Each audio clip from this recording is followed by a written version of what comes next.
and taxpayers' relationships. For us, that is very, very important, Your Excellency.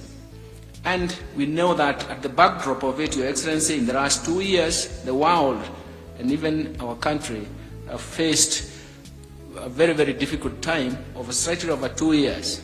There are unique economic circumstances. There are multiple shocks that have not only been quite negative, but also persistent to the point where they drive us out of our priorities. But more importantly, these simultaneous shocks have actually affected the structure of macroeconomic environment and in fact distorted the relative price structure and created distortions. We do believe that we'll ride over these shocks, but more importantly, it is to understand these challenges and how to prioritize the remedial measures in terms of how we can get out of them. So the challenges notwithstanding, the country still needs to enhance domestic revenue so as to continue providing the needed services that citizens in this country require. In this regard, we are continuing to initiate a comprehensive review of the tax policy landscape, where we seek to strengthen tax administration through the use of technology and taxpayers' engagement. I'm happy about that because, for me, I do believe that we need to move in the direction where we optimize the tax instruments and also optimize the revenue streams from each tax instrument so that we do not distort not only the market itself, but even the pattern of investments in the future. Kenya's theme of leaving no one behind, Your Excellency, projects the importance of shared nationhood and even pulling together as citizenry in determining the country's destiny, including matters of taxation, therefore calling support from all stakeholders. Your Excellency, the domestic revenue mobilization remains the cornerstone for successful implementation of Kenya's development agenda, and to further boost performance, we have initiated a number of reforms, including investment in technology geared towards automating tax services, making tax payments more convenient, and thus enhancing Kenya's investments and attractiveness in private investment. For that, I wish to mention that over the last 2 years, the legal team and the legal and administrative teams have taken some measures that are going to expand the tax base and even improve the tax compliance. And this is bearing fruit, and that is why today, when we talk to the taxpayers, we'll be celebrating that the KRA surpassed the 2 trillion mark, Kenya shillings 2 trillion mark.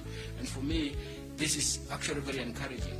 And as we continue with the reforms, I'm sure things will work out better for us. There are several reforms in the pipeline, but let me Your Excellency, promise that we will look into all the revenue streams, all the tax revenue streams, and how we can optimize revenue and even optimize how the tax system is corrected so that it does not distort the domestic market and also does not distort the investment climate. So I'm very happy about that. So in our pursuit to strengthen and enhance the capacity of KRA, Your Excellency, we are going to mobilize additional revenues that are critical to the country's socio-economic development. And the National Treasury will continue to closely work with the KRA and other financial support that are required by the authority to safeguard the sustainability of their strategy. As I conclude, I wish to congratulate the taxpayers who are present here and whose day we are celebrating, and they are set to be awarded some prizes because of their steadfastness in supporting the KRA and the government.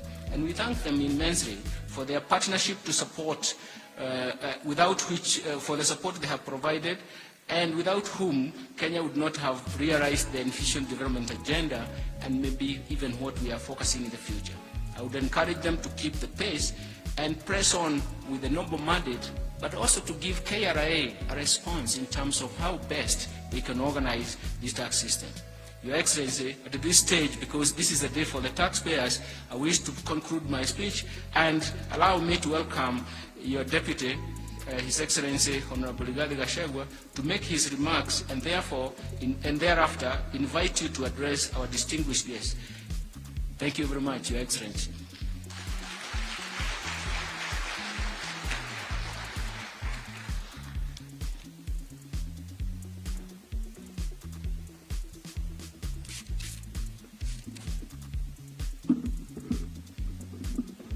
Your Excellency, the President of the Republic of Kenya and Commander-in-Chief of the Defense Forces, our distinguished taxpayers, good morning.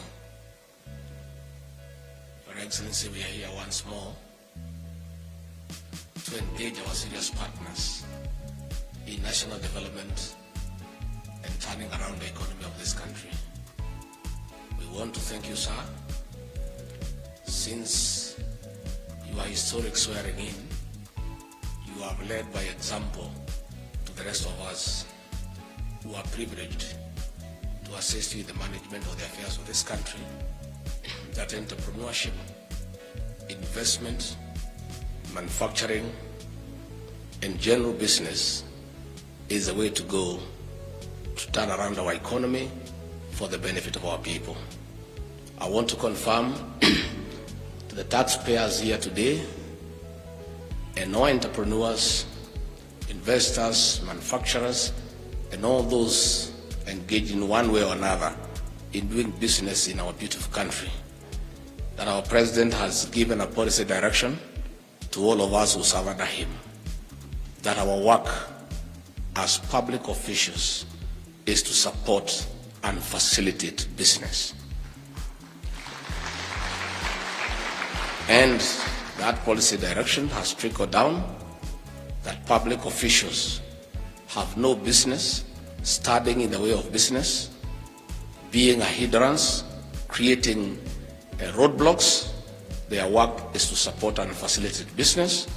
And shortly, in a few months, when we complete the process of public sector reforms in terms of telling our public officials of their new role in the Ruto administration, there will be no bureaucracy and red tape in matters, business and investment. I agree with the governor of Nairobi that the national government too is not at all impressed where when you walk to an office, you cannot tell the original color of the wall because the whole wall is full of multiple licenses. Those licenses must give way to show people, for people to appreciate the original color of the wall by having a single permit. So all permits should be collapsed under one. Finally, Your Excellency, as you ask the people of Kenya to pay taxes, as you mobilize the people of Kenya to accept their responsibility to pay taxes, those of us under you will also help you to make sure that those charged with the responsibility of collecting revenue do not criminalize tax payment. The taxpayers are our partners, and we continue to urge KRA to collect tax with dignity by respecting the taxpayer, and where there are challenges, let us continuously engage the taxpayers. The taxpayers are good people, and where they have challenges, through a continuous engagement process, we can always find out why there are challenges, surmount the challenges, and make sure that we collect more revenue for our beautiful country. And I want to confirm once more, I was in a meeting this morning with the Kenya Association of Manufacturers, and we are noting that the new administration is keeping time in all our meetings. I want to confirm that the President of the Republic of Kenya is leading by example. The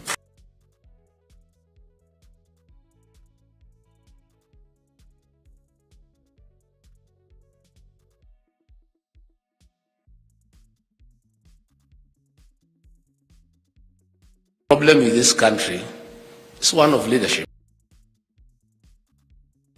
Has given instructions to all of us that he will not allow any public official, starting with the Deputy President, going downwards, to keep the people of Kenya, investors, waiting for them even for 10 minutes, because they have work to do. So we want to tell our CSs, our PSs, and no other officials downwards, you take the cue from the president. You keep time so that we allow Kenyans to go and do business and build their country. I don't want anybody to get in trouble with the new president. That's why I'm giving you this policy direction. Your Excellency, we want to say thank you very much.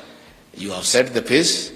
I'm sure the new CSs are already acclimatizing to the way of doing things. The president yesterday told you that you'll have to work up to late hours and requested your spouses to be reasonable. But we don't want you also to take advantage to do other things. The president is a family man and he believes in the family unit. So let not a few of you take advantage of his advice, and he's requesting your spouses to be understanding to get out of the way. It is for the purposes of just making sure in office to work for the people of Kenya. Your Excellency, our deputy, I'll monitor so that we make sure they're in office doing the right thing. With those few remarks, it's now my privilege to ask you to be upstanding. We welcome the President of the Republic of Kenya, Dr. William Samoei Ruto. Please give him a heavy clap. Asanteni sana.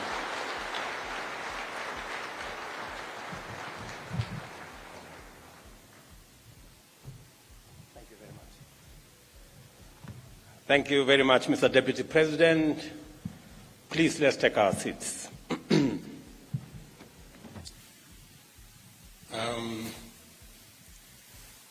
I appreciate the moment to share with our taxpayers, and especially those who are on the top of the list. Thank you very much for giving me the opportunity to be part of this very important occasion, because this year's National Taxpayers Day comes at a time of tremendous crisis as well as immense opportunity. It therefore calls for sober reflection, radical change, and resolute action to make our tax administration fairer, better, and aligned with the revenue policy of a nation in pursuit of self-reliance. As I stated earlier, the state of our public finances is unsatisfactory. Given this, how we proceed will determine whether we are facing a threat or an opportunity. Difficult decisions must be made to put matters in good shape. The false comfort of a financial bandage must come to an end, because we are risking short-term comfort in place of sustainability in the long term.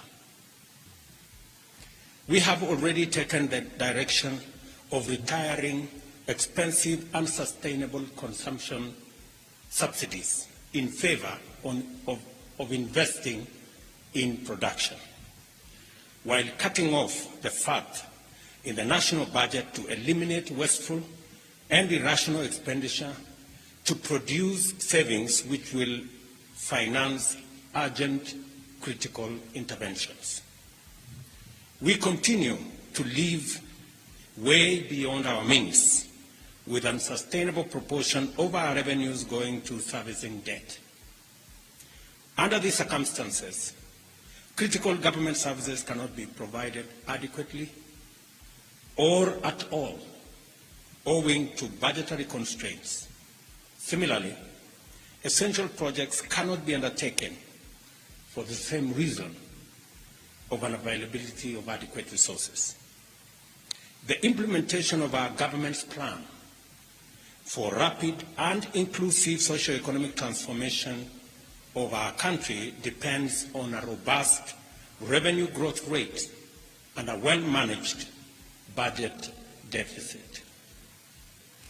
We do not have the luxury of gambling with our destiny by living beyond our means, and neither can we afford to fail in implementing the public finance management agenda that we have. I note the steady growth of revenue mobilized by the Kenya Revenue Authority since 2020, and I congratulate the Kenya Revenue Authority for these efforts. While this is encouraging, the active tax base remains far short of its potential. Maybe you clapped too early. At the same time, it indicates the willingness of taxpayers to meet their obligations under a fair, professional, and facilitative framework. The upshot in sum is that there is evidence of tremendous scope to expand our taxpayer numbers by engaging eligible and willing taxpayers.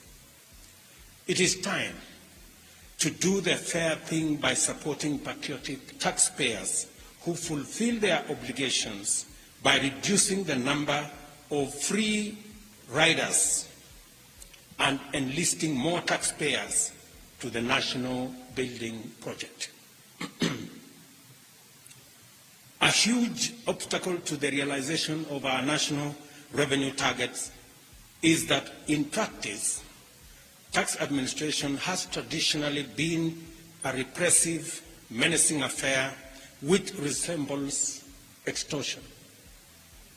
This extinguishes taxpayer incentives and diminishes the prospects of an expanded tax base, pulling Kenya backwards from its national revenue potential and denying its citizens critical services and development programs. Tax revenue mobilization is a crucial dimension of state sovereignty. The ability to finance national budgets defines true national independence. Those taxpayers who continue to perform their duty of remitting due taxes advance this agenda, thereby engaging in exemplary performance of patriotic duty. A day like this is therefore most appropriate for appreciating and indeed honoring the contribution of those outstanding individuals and corporate citizens in safeguarding, upholding, and enhancing Kenya's sovereignty. I salute you, and on behalf of a grateful nation, I celebrate all of you. It is important to let you know that your commendable contribution to national self-reliance, sustainable development, and citizen well-being is noted with profound appreciation. To signify our appreciation of these distinguished taxpayers, we must move decisively and efficiently to increase the number of taxpayers of all categories and steadily push the tax base towards its full potential. We have no choice, given the facts of our national financial situation,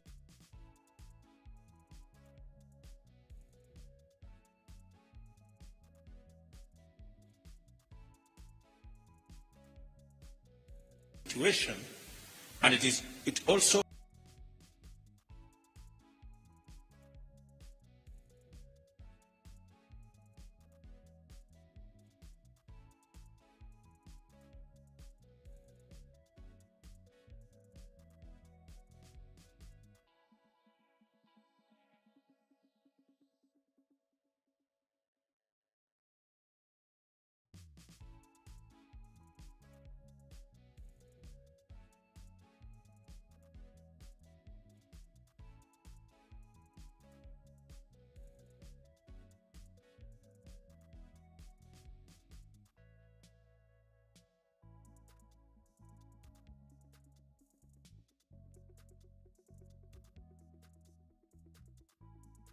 officials to subvert revenue administration, a culture of raids, extortion, disruption of taxpayers' operations and obstruction of business are some dimensions of a wrong culture robbing our citizens of shared prosperity.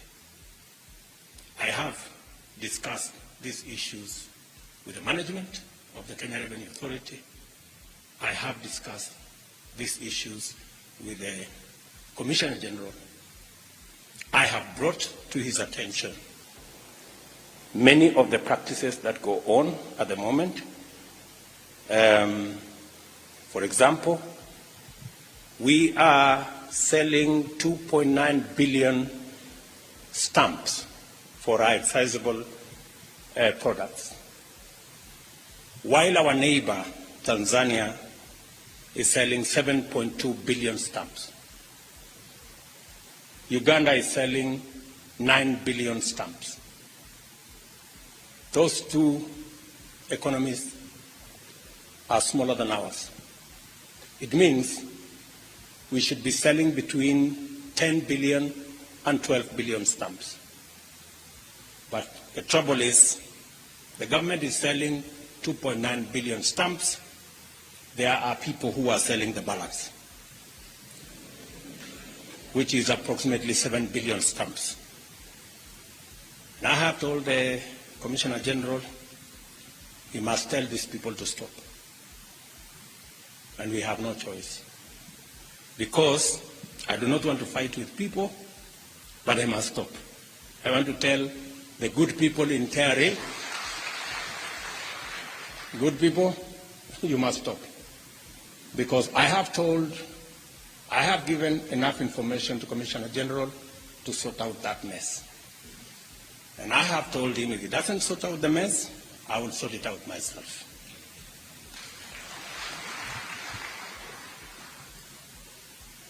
And we should be able to collect enough money. We are determined, and let me repeat, we are determined to effect decisive change in order to swiftly reverse this unsatisfactory state of affairs. The practice of citizen harassment as a means of tax administration is unacceptable. In the past, revenue collection registered dramatic growth. This was as a result of an effective national mobilization strategy which appealed to our fundamental values and identity and employed citizen education, engagement, and facilitation. Revenue then accounted for 18% of our GDP. In more recent times, the tax administration instruments have been weaponized to achieve objectives that are extraneous and inimical to enterprise continuity, investment sustainability, due process, and the rule of law. The consequences are painful to contemplate. Our GDP has risen to Kenya shillings 12 trillion, yet KRA only raised about 14% of GDP in revenues last year. In the past, KRA was able to raise 18% of GDP. If we collect the same target today, then we would have raised an extra 400 billion shillings. In that case, I expect KRA to raise at least 3 trillion by the end of the next financial year and to double the current collection in 5 years. Let me repeat, for the avoidance of doubt. I expect Kenya Revenue Authority to raise 3 trillion by the end of next financial year and to double the current collection in 5 years.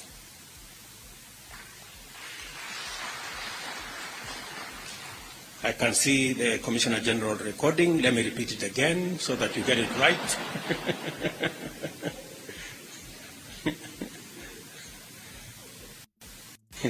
As already indicated, we are committed to instituting comprehensive culture change at the Kenya Revenue Authority in order to make it much more supportive of taxpayers. To achieve this, it will be necessary to radically reform KRA and make it a people-friendly, customer-centric organization that facilitates taxpayer compliance as a core tax administration strategy. At the same time, it will be an explicit mandate of KRA to maximize tax collection while minimizing the compliance burden on the taxpayer. The time for extravagant rebranding exercises, diversionary and cosmetic changes is far behind us. It is now time for a radical shift in our KRA model, focusing on a robust service charter anchored on technology, which explicitly commits to transform customer relationships, simplify the taxpayer processes, and optimize existing facilities to provide efficient services. This shift must demonstrate strong commitment to the principle of impartial taxation, where the tax burden reflects ability to pay. KRA must therefore set out a strong and transparent integrity assurance mechanism embedded in an equally vigorous corruption prevention framework in order to create a stakeholder confidence in the transparency and accountability of its processes. The entire organization must evolve into a community united by transformed corporate culture based on shared values, including the principle of public finance. KRA must also reflect equity by shifting from the overtaxing of trade and undertaxing of wealth to enable the wealthy bear an appropriate burden. As I have said before, our operating philosophy in matters revenue mobilization is going to be hierarchical. This means that we shall tax wealth, consumption, income, and trade in that order. A safe, and by the way, I will lead from the front by paying my taxes. And every company associated with me will lead from the front in paying taxes. There will be no exemptions for whoever. There will be a fair tax regime where everybody is treated equally. The animal farm will not be part of the principle of paying tax. A safe, secure, and conducive environment is necessary for enterprise growth and maturity. Tax administration must consistently, in a coherent, impartial, and rational manner. Business requires simple and reliable tax systems and technologies. Our financial technology space has come of age, and talented Kenyans are now able to offer safe, secure, stable, effective solutions at very competitive rates. The National Treasury and KRA must continuously engage with stakeholders in order to collaboratively review tax policy and make it conducive to traders and micro, small, and medium-sized enterprises to enter the tax bracket. To this end, the current draft national tax policy should incorporate our new economic strategy and spending plans. The KRA must take positive steps to make the business environment favorable for Kenyan traders, and at the same time, it must seal revenue leakages, leverage trade facilitation technology to efficiently and effectively manage border points, and to promote the efficiency of cross-border trade. Our plan aims at transforming the over 10 million Kenyans currently struggling to put a meal on the table into new taxpayers through interventions to rapidly increase incomes at the bottom of the pyramid.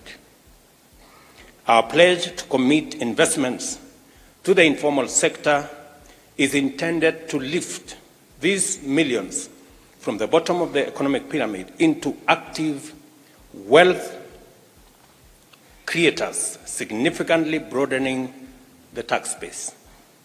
A crucial pillar of this vision involves attracting high-quality investments in all sectors. Tax administration must not be a barrier to investor confidence or a factor of high cost of doing business. This dramatic economic uplift will be situated in the MSME sector, which traditionally employs close to 90% of new entrants to the labor force. Our government will empower this sector through financial instruments to provide affordable and accessible financing to MSMEs. And for its part, KRA must ensure that our tax administration is fit for purpose, with a tax structure that enables MSMEs contribute to national development, even as we make them viable enterprises. There exists tremendous potential for the KRA to play a significant role as the engine of national transformation. In order to rise to this full promise, it is time for KRA to finally catch up with the digital transformation that has swept through the country, positively transforming our social, economic, and political landscape. A professional, people-friendly, customer-centric KRA should leverage technology and lighten the tax-paying burden through universal tax registration. The imperative of embracing technology solutions to KRA's strategic issues is clear. There are only 7 million people with KRA PIN numbers. At the same time, in the same economy, Safaricom's M-Pesa has 30 million registered customers transacting billions daily. The fact that this opportunity remains unclear to KRA demonstrates why radical changes are necessary. Every Kenyan with an ID should have a PIN number, just as simple as that. Technology and a considerate, fair, and professional mobilization will do the job quite well. Safaricom, a telco, has registered more people than KRA, a powerful state organization. It is very clear that the magic lies in technology and strategy, not in power and resources.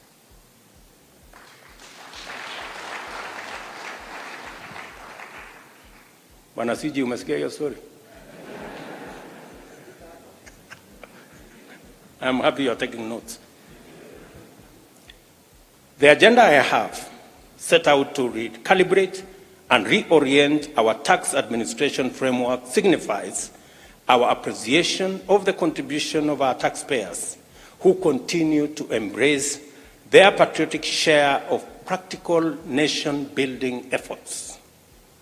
We must not deny any eligible Kenyan their opportunity to take part in the noble task of affirming freedom and entrenching our sovereignty.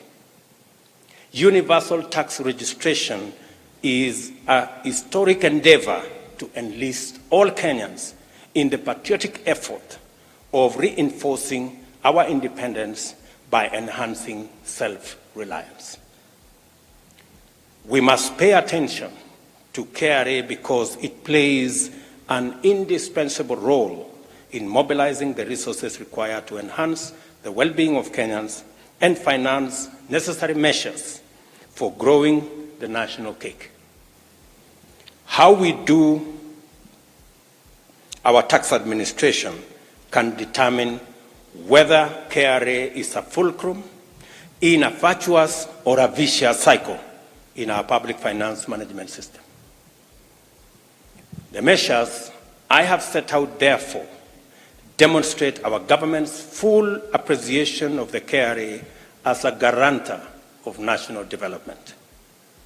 We are clear in our understanding that it must become even more effective in this mandate.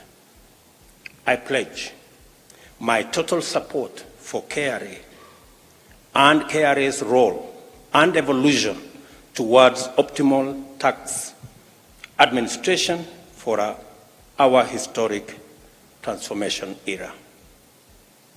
I also commit, as I have done, to champion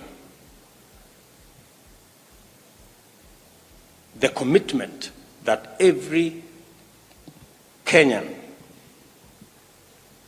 who has the potential to pay tax actually pays their fair share of taxes. We have had discussion that there are alternative mechanisms of getting things done.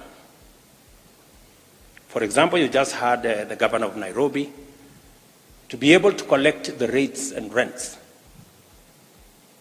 We didn't have a valuation code, rates valuation code, because the law had a problem. When I asked how we are going to sort it out, we were told that there is a law that is waiting to go to Parliament. Once it is passed someday, then we can have the rates valuation code, which we haven't had for a couple of years. And what that has done is that there is a pileup of cases, alone in Nairobi, about 6,000, blocking the opportunity for us to raise taxes. With just a little consultation with the governor of Nairobi and the Chief Justice, today the valuation rates code is being gazetted. Just to confirm to you, CG, that there are alternative ways of resolving issues. Let me give you another example. We passed the law on contributions to our National Social Security Fund in 2014. It's been in court for 9 years. The potential for it to be in court for another 9 years is real. We decided to call COTU, Federation of Kenya Employers, and everybody. We had a chat. And today, again, we are gazetting the new regulations for NSSF. So when I tell you there are alternative mechanisms of resolving issues, I can give you examples. So I encourage the KRA to work on alternative mechanisms of resolving whatever outstanding issues with taxpayers, so that instead of being punitive, it becomes facilitative of our taxpayers to pay tax. It is the only way, CG and your team, that you will meet the targets I have given you. You have to think outside the box. I am determined to ensure that our tax system is responsive to the needs of the new era in Kenya tax administration. I commit to become your ambassador by leading Kenyans in paying taxes. I want to thank you very much, and congratulations to all the outstanding men and women in this room who lead the way in paying taxes and keeping our country independent. Asanteni sana.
highest total amount of taxes in each of the 7 administrative regions.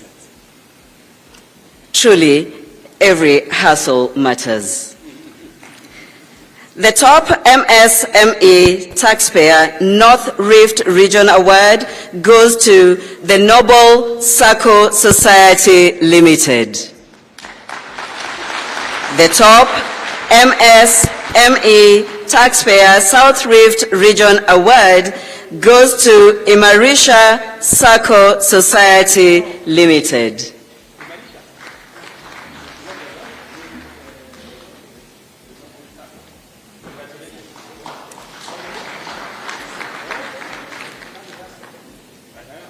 The top MSME Taxpayer Western Region Award goes to Busia Sugar Industry Limited. The top MSME Taxpayer Northern Region Award goes to Transnation Circle Society Limited. The top MSME Taxpayer Central Region Award goes to Amica Circle Society Limited. The top MSME Taxpayer Southern Region Award goes to Costco Shipping Lines, Kenya Limited. The top MSME Taxpayer Nairobi Region Award goes to the Boston Consulting Group, Kenya Limited.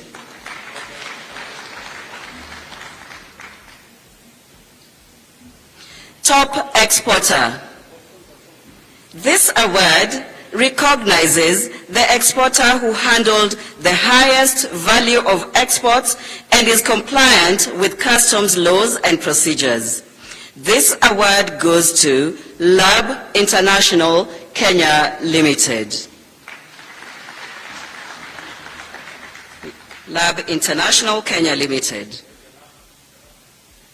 The award will be received on their behalf by Madam Susan Wanjohi, Deputy Commissioner, Customs and Border Control. Top Importer Non-Petroleum. This award recognizes the importer of non-petroleum products who paid the highest import taxes and is compliant with customs laws and procedures. This award goes to Edible Oil Products Limited. Most Improved Taxpayer Category. This award recognizes the taxpayer who registered the highest growth in total tax payment relative to last financial year. This award goes to Isuzu East Africa Limited. Top Authorized Economic Operator Importer. This award recognizes the taxpayer who is an authorized economic operator who had the highest import taxes paid and is in compliance with customs laws and procedures. This award goes to Sifao Motors Kenya Limited. The award will be received on their behalf by Mr. Joseph Kaguru, Deputy Commissioner, Customs and Border Control. Top Importer Petroleum. This award recognizes the importer of petroleum products who paid the highest import taxes. This award goes to Vivo Kenya Limited. Top Public Sector Category.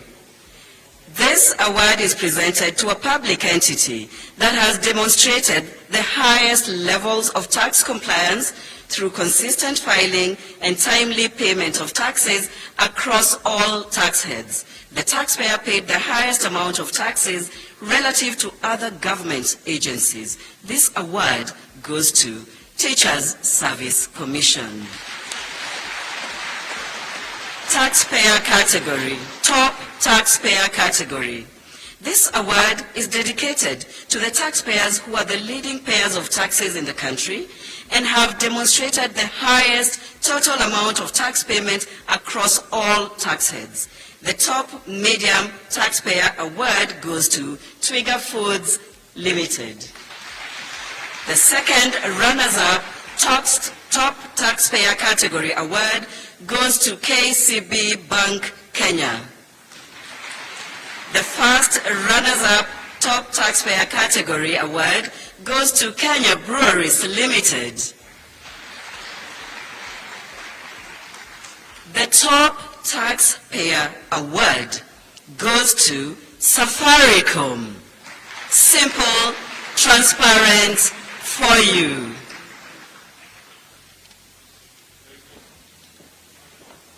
And there we have it, Safaricom, the top taxpayer for the year 2022. Tuwapongeze kwa makofi. And thank you, Excellency. And just before Your Excellency leaves the stage, Kenya Revenue Authority would wish to present a present to Your Excellency, a gift as a memento for this great occasion today. And the Commissioner General will present together with the Minister, presenting a gift to His Excellency, the President. Let's place it up. There we have it, Your Excellency. That is a gift, is a painting of Your Excellency, the Excellency, the First Lady, done by a Kenyan artist, Same Lutaya. Same, just wave if you are around here. Same Lutaya, Your Excellency, is the person who has done this painting. The cameras are requesting something. Thank you, the camera people. Thank you. Thank you. And after the national anthem, Your Excellency, I request we play it from here. We will request that after the national anthem, Your Excellency, we have a photo opportunity with all the awardees outside KICC. I am also advised the rest of us are welcome for lunch on this door. So as we go for the photo opportunity, the rest of us set off for lunch. We all stand for the national anthem.